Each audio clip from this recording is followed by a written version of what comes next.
আমাদের মাওনা চৌরাস্তার যে একটা অবস্থা, এটা সাধারণ জনগণের দুর্ভোগের সৃষ্টি করেছে।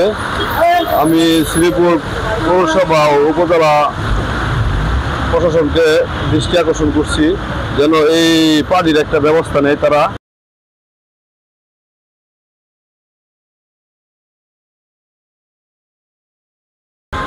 মাওনা চৌরাস্তায় ময়মনসিংহ রোড, শ্রীপুর রোড ও ঢাকা রোড, এই জায়গায় মানুষের চলাচল খুবই বেশি।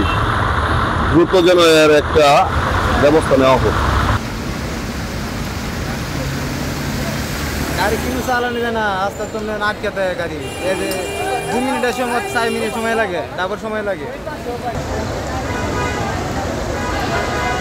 খারাপ অবস্থা, 2 লিটার পানি আটতে আটতে মনে করেন আমাদের তাও গা হয়ে গেছে।